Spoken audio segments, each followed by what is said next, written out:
Bonsoir Stéphanie, bonsoir tout le monde. Merci Stéphanie d'avoir maintenu notre rencontre malgré votre état de santé. C'est pas très grave. Ouais. Il y a pire.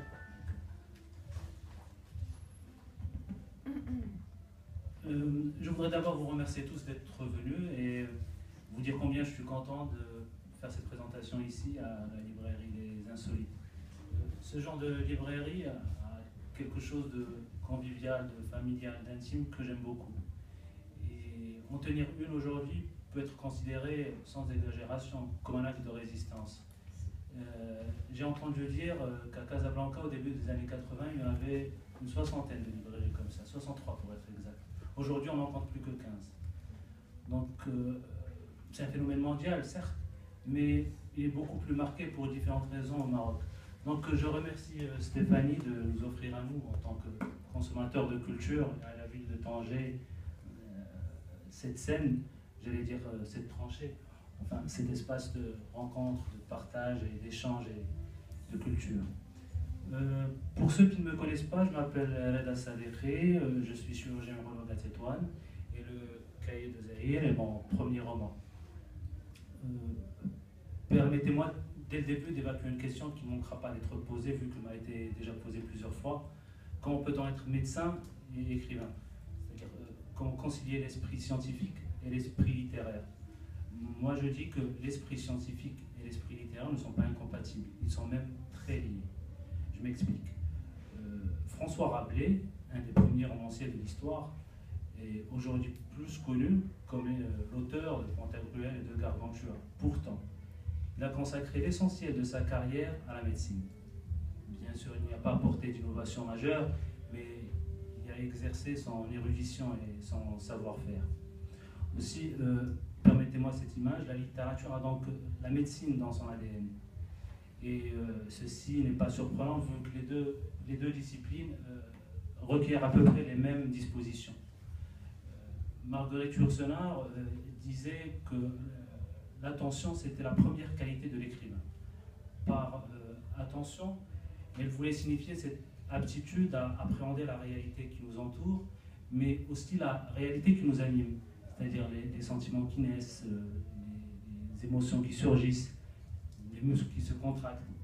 Or, l'attention est également une exigence absolue pour le médecin. Il doit avoir tous ses sens en éveil. Il doit savoir parler, écouter, toucher, sentir. Il doit avoir le souci aussi de l'image qu'il dégage, du regard qu'il décoche. Il doit être conscient aussi de sa propre réalité. Ça, c'est pour la première disposition.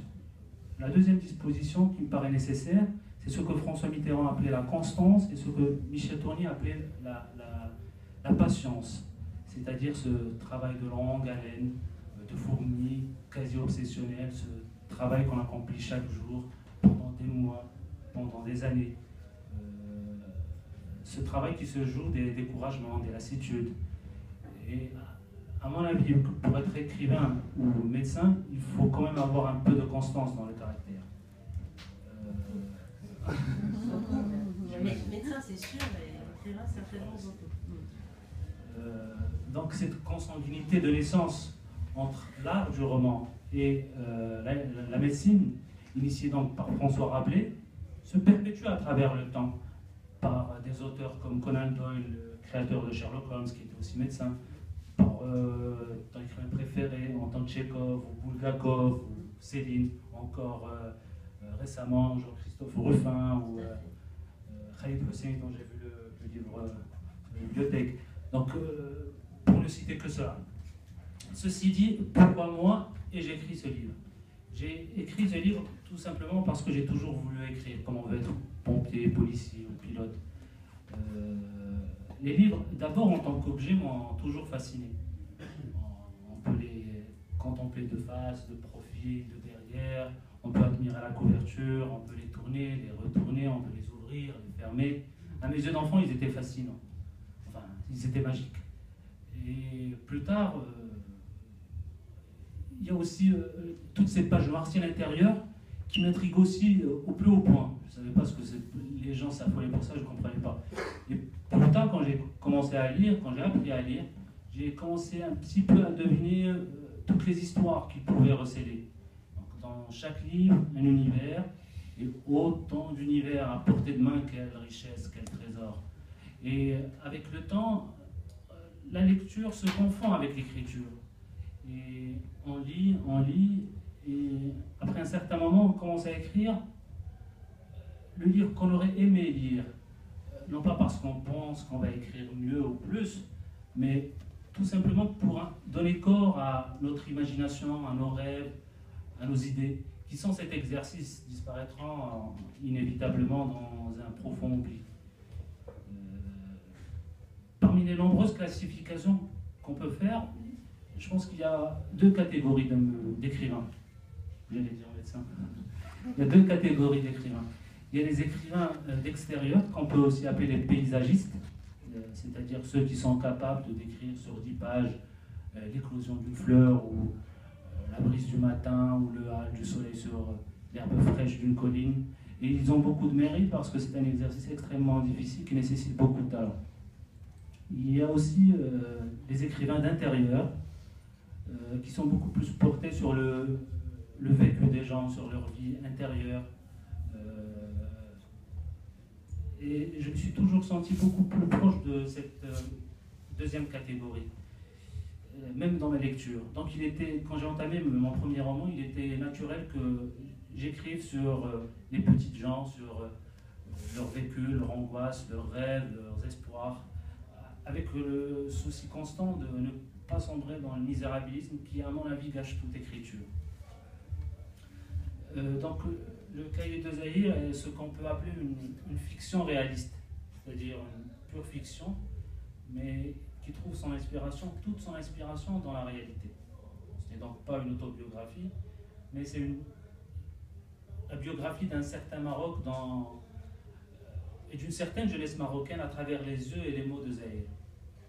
Pour vous faire un autre résumé peut-être du roman, c'est l'histoire c'est à peu près la même chose que ce que vous avez dit, je vais juste répéter.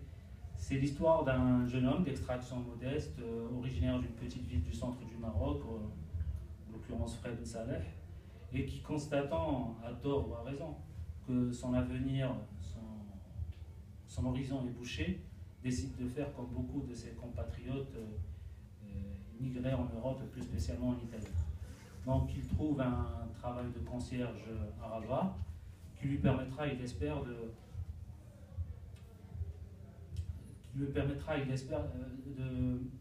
d'amasser l'argent nécessaire à payer le fonctionnaire véreux chargé de lui obtenir un visa. Donc il s'installe dans le quartier de l'Agdal, dans un immeuble de studio habité pêle-mêle par des étudiants et des prostituées. Et il entame une idylle avec Wardia, une employée de maison, une petite bonne qui travaille chez une des familles du quartier. Il commence aussi à fréquenter Brahim, c'est le garçon du café d'en face, et Youssef, un apprenti serrurier avec lesquels il prend l'habitude de se retrouver assez régulièrement pour parler de choses et d'autres. Donc le roman se présente ainsi et progresse au fil du remplissage de la théière où Zahir dissimule son argent, ses économies, jusqu'au jour où toute cette petite quiétude disparaîtra brutalement. Le roman a été aussi le prétexte pour examiner les tares et les dysfonctionnements de la société marocaine, à travers le prisme des petites gens qui constituent l'essentiel de la société. Donc, aussi la violence qui caractérise cette société a été un thème central du livre. Le point de fuite, si l'on peut emprunter à l'architecture cette image. D'abord, les personnages sont, d'une façon ou d'une autre, tous des accidentés de la vie. Ils sont victimes, producteurs ou reproducteurs de cette violence. Donc il m'a paru intéressant de mettre en scène le cycle de la violence au sein de la société et de voir comment cette violence s'exprime, se régénère et comment elle se retrouve au cœur des interactions des gens.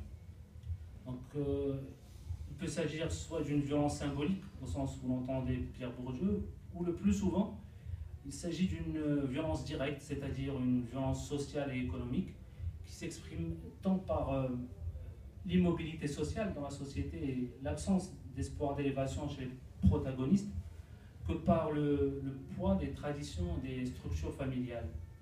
Donc, quand Rodria, par exemple, perd sa virginité et qu'elle fuit son village pour ne pas se marier de peur qu'on découvre son dépucelage, c'est un cas de violence sociale caractérisée.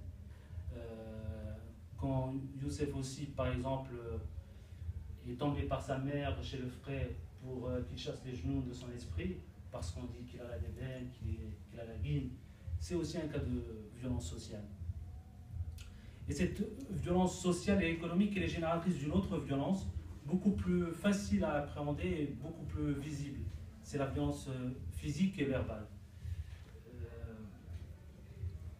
Le milieu dans lequel grandit Zahir, et d'ailleurs où il voit le jour, que ce soit à la maison, à l'école ou dans la rue, baigne dans cette violence. Il en est question d'ailleurs tout au long du roman. Donc dans une société conservatrice comme la nôtre, marquée par un patriarcat très fort et par des traditions très lourdes, où l'individu a du mal à s'exprimer en dehors d'un certain cadre et de certaines normes, où un grand nombre de comportements et de pratiques sont tolérés mais restent illégales, la violence est souvent accompagnée par un cortège de vices plus ou moins cachés. Donc on aura une consommation effrénée de drogue par Brahim, et on aura l'alcoolisme chronique et une sexualité déviante chez Youssef. On aura une prostitution sauvage, comme les prostituées de l'immeuble, qui, dans la façon qu'elles ont d'exercer leur profession, représentent cette forme de vice et de violence. Deux mots à propos de ça, c'est que la prostitution au Maroc, aujourd'hui, est tellement répandue que la vie sexuelle d'un grand nombre de jeunes, et de moins jeunes d'ailleurs, il n'est satisfaite que par des prostituées. Cela conforte dans la société les relations de domination et les rapports de possession. On achète une fille pour une heure, on achète une fille pour une nuit, pour ensuite en acheter une pour la vie. C'est un schéma mental qui se place automatiquement dans les têtes. Cela conforte aussi d'un autre côté les idées matérialistes chez la femme. Donc ainsi... Vous pouvez répondre. Ainsi... Continue. Ouais. Donc, c'était intéressant. Oui, c'était super intéressant. Oui. C'est dommage. Non, on va continuer. Ouais. Donc, ainsi, il arrive souvent que la femme est perçue dans la société marocaine comme un objet sexuel qu'on peut acheter. De même, l'homme est souvent perçu, il arrive qu'il soit perçu, comme une source de revenus qu'on peut exploiter. Et Zahir, il baigne dans toute cette violence. Lui, il reste assez pur. Il est assez pur. Oui, mais il est dans cette société. Oui, mais... Il a grandi dans la violence physique, dans la violence verbale. Quand il écrit, il est encore intouché de tout ça. C'est clair, c'est clair. C'est ça qui le rend très attachant. Mais il découvre. Voilà, il découvre tout. C'est son environnement. Il est même parfois surpris qu'on puisse être tellement gentil avec lui, parce qu'il y a des prostituées qui sont sympathiques avec lui. Alors effectivement, tous les personnages ont un intérêt à être gentils avec Zahir. Alors que lui, non, lui est gentil naturellement. Et tous les personnages, à un moment donné de l'histoire, ont été gentils parce qu'ils attendent une rétribution, une récompense. La prostituée qui est gentille avec lui vient lui demander quelque chose. Brahim aussi.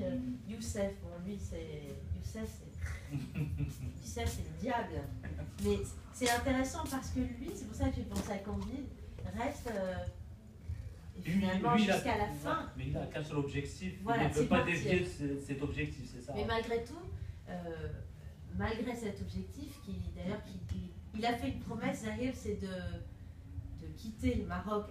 Il a fait une promesse à sa mère, puisque là aussi on touche à une figure importante au Maroc, même si c'est un patriarcat, on est au Maroc très conscient de la relation fils-mère. Il a fait une promesse à sa mère. Il a dit, je ne partirai jamais sur une patera, c'est-à-dire sur une embarcation fragile, parce que sa mère ne veut pas qu'il mette sa vie en danger.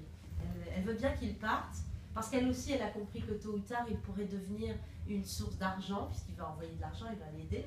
Donc il y a toujours une deuxième lecture dans chaque action de chaque personnage, mais il a fait cette promesse, alors il s'y tient le plus possible, mais à la fois, il ne devient jamais vraiment roublard.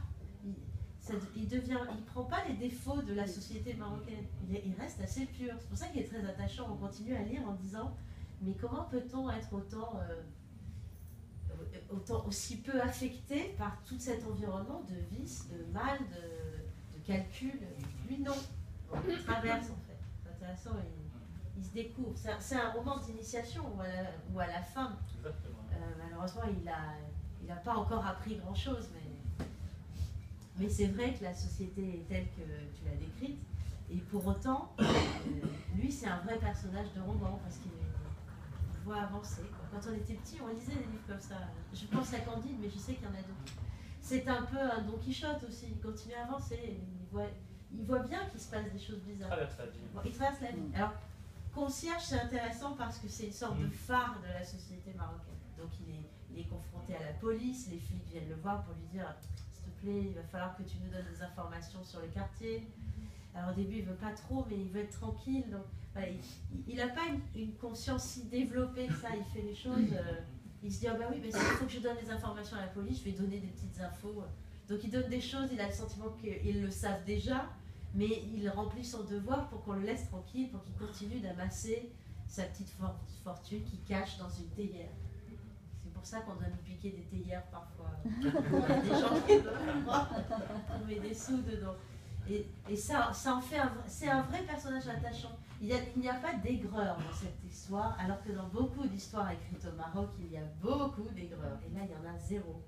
Du début à la fin, il y a parfois une sorte de lucidité, il réalise des choses, mais il n'y a vraiment que dans les dernières pages où il se décide en fait. Il dit « Ah oui, non, c'est... » Et même à la fin, je suis obligée de... Je peux pas raconter la fin. Non, bah non.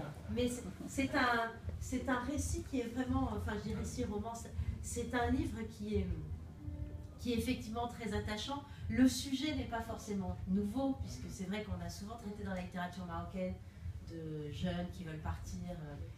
L'émigration est un sujet qui revient quand même quelquefois. Mais là, c'est la manière de l'écrire, c'est cette mise en abîme dans... voilà, il écrit, on est en train de lire son journal, on ne lit pas ton livre.